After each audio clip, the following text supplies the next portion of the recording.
اعوذ باللہ من الشیطان الرجیم بسم اللہ الرحمن الرحیم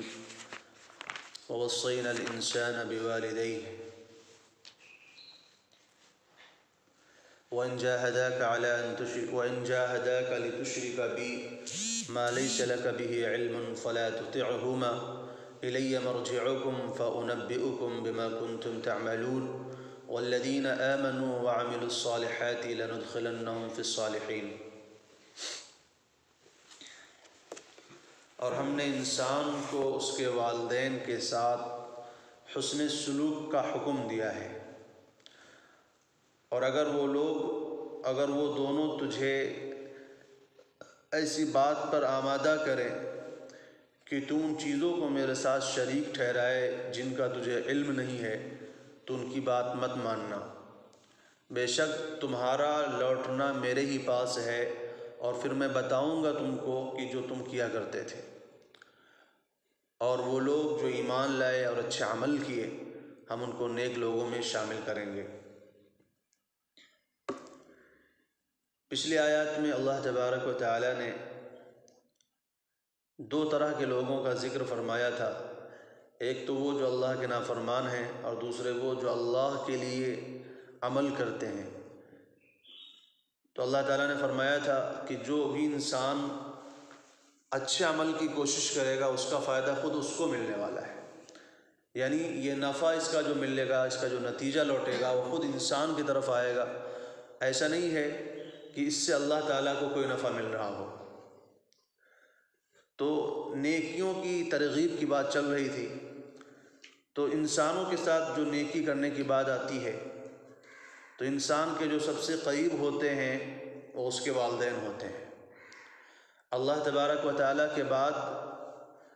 سب سے زیادہ حق جو ہے انسان کے اوپر اس کے والدین کا ہوتا ہے، کیونکہ والدین ہی اس دنیا میں آنے کا ذریعہ بنے ہیں، والدین ہی نے اس کی تربیت کی ہے، اس کی تعلیم کی ہے، اس کا جو ہے بڑے ہونے تک، جوان ہونے تک اس کی ذمہ داری اٹھائی ہے۔ تو ایک طرح سے والدین کا اللہ تبارک و تعالیٰ کے بعد سب سے بڑا حق ہوتا ہے، سب سے بڑا احسان ہوتا ہے۔ اس لیے اللہ تعالیٰ نے انسان کو والدین کے ساتھ حسن سلوک کا حکم دیا ہے۔ وصیت کہتے ہیں سختی کے ساتھ، تاکید کے ساتھ کسی حکم کو کرنے کا، یعنی انسان ایک تو ہے کہ آپ نارمل انداز میں کسی کو کوئی بات کہہ دیں کہ یہ کام کر لو، اور وصیت کا مطلب ہوتا ہے کہ تاکید کے ساتھ بولے کہ یہ کام ضرور کرنا۔ تو اللہ تعالیٰ فرماتے ہیں وَوَصَّيْنَا الْإِنسَانَ، ہم نے انسان کو وصیت کی ہے، یعنی تاکید کی ہے، کس بات کی؟ کہ اپنے والدین کے ساتھ حسن سلوک کرے۔ اب اس میں بات سمجھنے کی یہ ہے کہ اللہ تعالیٰ یہاں پر ایک تو یہ بات فرما رہے ہیں کہ والدین کے ساتھ حسن سلوک کرنا ہے، اور دوسری بات ایک اور بات سمجھانا چاہ رہے ہیں کہ انسانوں میں اگر انسان کو کسی کا تابع دار اور فرما بردار بننا چاہیے تو اپنے والدین کا بننا چاہیے، لیکن اگر والدین بھی غلط راستے کا حکم دیں، غلط باتوں کا حکم دیں تو والدین کی بھی اطاعت نہیں کی جائے گی، چاہے جائے گی کہ والدین کے علاوہ کی اطاعت کی جائے، کیونکہ اللہ تعالیٰ فرماتے ہیں وَوَصَّيْنَا الْإِنسَانَ بِوَالِدَيْهِ حُسْنًا، اچھی بات کی وصیت کی ہے۔ لیکن اگر والدین ہی غلط بات کا حکم کرے، مثال کے طور پر کوئی انسان جو ہے نیکی کے راستے پہ چل رہا ہے، والدین اس کو غلط راستے پہ لے جانا چاہیں، کفر و شرک کی طرف لے جانا چاہیں، بد عملی کی طرف اس کو لے جانا چاہیں، مثال کے طور پر ایک بندہ نماز کا پابند، اس کا والد منع کر رہا ہے کہ نماز مت پڑھو، روزہ رکھ رہا ہے تو کہہ رہا روزہ مت رکھو، ہے نا، ایسی شریعت کا کسی بھی حکم کو اپنا رہا ہے اور والدین منع کر رہے ہیں تو وہاں پر والدین کی اطاعت نہیں کی جائے گی۔ تو ایک ضابطہ سمجھنے کا ہے کہ اللہ کے رسول صلی اللہ علیہ وسلم نے فرمایا ہے لا طاعت لمخلوق فی معصیت الخالق، اللہ کی نافرمانی میں کسی بھی انسان کی اطاعت جائز نہیں ہے، چاہے والدین ہوں، اولاد ہوں، بیوی ہو، دوست احباب ہوں، رشتہ دار ہوں، کوئی بھی ہو، جہاں پر اللہ کی نافرمانی ہو رہی ہو وہاں پر کسی کی بھی اطاعت کرنا جائز نہیں ہے۔ حالانکہ والدین کا بڑے حقوق ہیں، والدین کے ساتھ اللہ تعالیٰ نے بہت حد تک جو ہے ان کے ساتھ نرمی کے معاملے کا حکم دیا، یہاں تک کہ فرمایا لا تقل لهما اف بھی مت کہو ان کو، لیکن یہ بھی ساتھ ساتھ بتا دیا لیکن اگر میرے خلاف تجھے لے جانا چاہیں والدین تو پھر وہاں پر ان کی اطاعت نہیں کی جائے گی، پھر وہاں پر رک جانا۔ ان کے ساتھ اپنے انداز میں حسن سلوک کرتے رہنا، لیکن جب والدین غلط بات کا حکم کریں تو اس کی بات کو نہیں ماننا ہے۔ یہ آیت جو در حقیقت اس کا جو شان نزول ہے وہ حضرت سعد بن ابی وقاص رضی اللہ تعالیٰ عنہ کا واقعہ ہے۔ حضرت سعد بن ابی وقاص رضی اللہ تعالیٰ عنہ رسول اللہ صلی اللہ علیہ وسلم کے ماموں بھی لگتے ہیں اور بہت ہی جلیل القدر صحابی ہیں، عشرہ مبشرہ میں سے ہیں، یعنی ان 10 صحابہ میں سے ہیں جن کو دنیا ہی میں جنت کی بشارت دے دی گئی تھی، بلکہ باقاعدہ نام کے ساتھ۔ تو اس میں سعد بن ابی وقاص رضی اللہ تعالیٰ عنہ بھی ہیں۔ تیسرے نمبر پر روایات میں آتا ہے کہ تیسرے مسلمان ہیں، یعنی جب اسلام شروع میں آیا ہے تو اول مرحلہ میں جن لوگوں نے اسلام قبول کیا ہے ان میں سے جو تیسرے شخص تھے حضرت سعد بن ابی وقاص رضی اللہ تعالیٰ۔ پہلے تو ابو بکر تھے، اس کے بعد اور کوئی دوسرے رہے ہوں گے، تیسرے نمبر پر ان کا مقام آتا ہے کہ تیسرے نمبر پہ اسلام قبول کرنے والے تھے، اور اپنی والدہ کے ساتھ بہت ہی زیادہ حسن سلوک کا معاملہ رکھتے تھے، بلکہ مشہور تھا کہ ان کے جیسا خدمت گزار اپنی والدہ کا کوئی نہیں مکے میں۔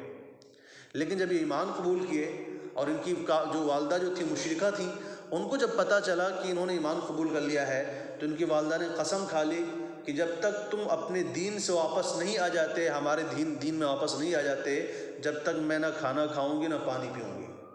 یہاں تک کہ اسی حال میں میری جان چلی جائے گی، لیکن میں کھانا پینا گوارہ نہیں کروں گی الا یہ کہ تم واپس آ جاؤ، اور اگر ایسا نہیں کیا تم نے تو میں ایسے ہی مر جاؤں گی اور لوگ کہیں گے کہ سعد نے اپنی والدہ کو مار دیا ہے،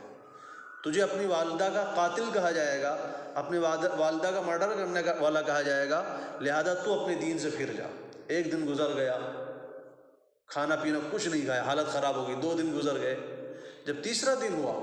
تو سعد بن ابی وقاص رضی اللہ تعالیٰ عنہ اپنی والدہ کے پاس گئے اور جا کر کے والدہ سے کہنے لگے کہ تو جانتی ہے کہ مکے میں میرا جیسا اپنی والدہ کی خدمت کرنے والا کوئی نہیں ہے، اور میرے جیسا احسان کرنے والا والدہ کے ساتھ کوئی نہیں ہے، اور میں نے ہر ممکن کوشش کی ہے تجھے تیری خدمت کرنے کی، تجھے خوش رکھنے کی، لیکن یاد رکھ میں نے جس دین کو اپنایا ہے اور جس دین کو میں نے قبول کیا ہے، اس دین کے لیے اور اس دین کے مقابل میں اگر تیرے پاس 100 جانیں بھی ہوتی، ابھی تو تیرے پاس 1 جان ہے نا، اگر تیرے پاس 100 جانیں ہوتی اور تو 100 جان قربان کر دیتی اور یہ کہتی کہ میں محمد صلی اللہ علیہ وسلم کا دین چھوڑ دوں تو میں ہرگز نہیں کر سکتا تھا۔ اب تیری مرضی ہے، کھا نہ کھا مر جا، ہمیں اس سے لینا دینا نہیں ہے، لیکن میں اپنے نبی کا دین نہیں چھوڑ سکتا۔ اسی واقعے کو لے کر کے آیت نازل ہوئی کہ ہم نے والدین کے ساتھ بے شک حسن سلوک کا حکم دیا ہے، لیکن اگر والد کرے نہیں کافر بن جاؤ، والد کرے نماز نہیں پڑھو، والد کرے نہیں شراب پیو، جوا کھیلو، والد کرے سود کھاؤ، والد کرے داڑھی مت رکھو، تو یہ اگر ایسی بات کا حکم دے رہے ہیں جو اللہ اس کے رسول کے حکم کے خلاف ہے تو رسول اللہ صلی اللہ علیہ وسلم نے صاف طور پر بتا دیا ہے لا طاعۃ لمخلوق فی معصیۃ الخالق، کہ جب اللہ کی نافرمانی ہو رہی ہو تو کسی بھی انسان کی اطاعت کرنا جائز نہیں ہوتا ہے۔ تو یہ ضابطہ اور یہ اصول ہمیں ذہن میں رکھنا چاہیے، اپنے درجے میں رہ کر کے والدین کے ساتھ اچھا سلوک کرتے رہنا ہے، لیکن یہ بات یاد رکھنا ہے کہ جب بھی ہمیں بات معلوم ہو جائے کہ ان کی بات شریعت کے خلاف ہے تو وہاں پر ان کی اطاعت نہیں کرنا ہے۔ فرمایا وَإِن جَاهَدَاكَ لِتُشْرِكَ بِي مَا لَيْسَ لَكَ بِهِ عِلْمٌ، اگر والدین تجھے آمادہ کریں کہ تو ایسی چیزوں کو میرے ساتھ شریک کرے جن کا تجھے علم نہیں ہے، فَلَا تُطِعْهُمَا، تو تم ان کی بات مت ماننا۔ اطاعت کا حکم بے شک ہے اور سب سے زیادہ حق بھی اللہ تعالیٰ نے انہی کا رکھا ہے۔ اب یہاں پر اللہ تعالیٰ کیا کہہ رہے ہیں، ایک بات اور سوچنے کی ہے کہ جب والدین کی اطاعت کسی گناہ کے کام میں نہیں ہو سکتی ہے تو دوستوں کی اطاعت میں گناہ کیسے کر سکتے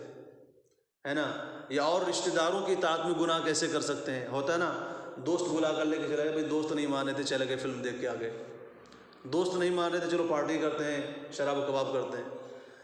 تو جب کسی بھی چھوٹے سے گناہ کے اندر والدین کی اطاعت کرنا جائز نہیں ہے تو کسی اور کی اطاعت کرنا تو بدرجہ اولا جائز نہیں ہوگا، کیونکہ اگر دنیا میں اگر کسی انسان کا تابع انسان کو بننا ہے تو اپنے والدین کے بننا ہے، لیکن اللہ تعالیٰ فرما رہے وہاں پر بھی یہ کہہ رہے ہیں کہ غلط کام میں ان کی اطاعت جائز نہیں ہے۔ فرمایا الیہ مرجعکم فانبئکم بما کنتم تعملون، اور آگے مزید تاکید فرما رہے ہیں کہ تمہارا لوٹنا میرے ہی پاس ہے، یعنی آج تو تم اپنے گھر والوں میں رہ رہے ہو، بیوی بچوں میں رہ رہے ہو، اپنے والدین میں رہ رہے ہو، تو سوچو ان کی خوشی کے واسطے اور ان کو خوش کرنے کے لیے ہم غلط کام کر لیں، گناہ کے کام کر لیں، اللہ کو ناراض کر لیں، لیکن کتنے دن؟ اللہ تعالیٰ کہہ رہے کتنے دن؟ وہاں تو ہمیشہ تو رہو گے نہیں، ان کے پاس آنا تو ہمارے پاس ہے، ہمیشہ ہمارے پاس ہی رہو گے۔ فَأُنَبِّئُكُمْ، اور میں تمہیں بتاؤں گا، بتاؤں گا کیا مطلب؟ کہ اللہ تعالیٰ کہہ رہے ہیں کہ تم سامنے والوں کی موجودگی میں ان کو خوش کرنے کے لیے کوئی غلط کام کر بیٹھے، اور تم کیا سمجھے کہ بھئی یہاں پر والدین موجود ہیں، چلو ان کو خوش کرنا ضروری ہے، بیوی موجود ہے اس کو خوش کرنا ضروری ہے، اولاد موجود ہے، چلو اس کی خوشی کے لیے کوئی غلط کام کر لیے، لیکن آپ نے یہ خیال نہیں کیا کہ اللہ بھی موجود ہے۔ تو اللہ تعالیٰ کہہ رہے ہیں کہ تم یہ مت سمجھنا کہ میں موجود نہیں تھا، جہاں پر تمہارے والدین موجود تھے، تمہارے گھر والے موجود تھے، تمہارے دوست اور احباب موجود تھے، ان کو خوش کرنے کے لیے تم نے غلط کام کر لیا تھا، وہاں پر میں بھی موجود تھا، لہذا اگر تم نے ذہن میں ڈالا ہوا ہے تو اس کو ذہن سے نکال دو، کیونکہ میں تمہیں بتلاؤں گا جو تم کیا کرتے تھے، ایک ایک عمل تمہارا جو ہے تمہارے سامنے لا کر کے رکھوں گا۔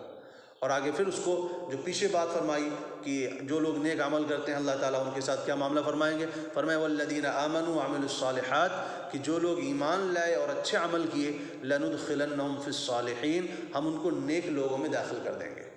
نیک لوگوں سے مراد بعض علماء فرماتے ہیں کہ لندخلنہم فی دار الصالحین، کہ ہم ان کو نیک لوگوں کے گھر میں یعنی جنت میں داخل کریں گے۔ اچھا، دنیا کے اندر بہت ساری چیزیں ہیں، ایک ہے دنیا، ایک ہے آخرت،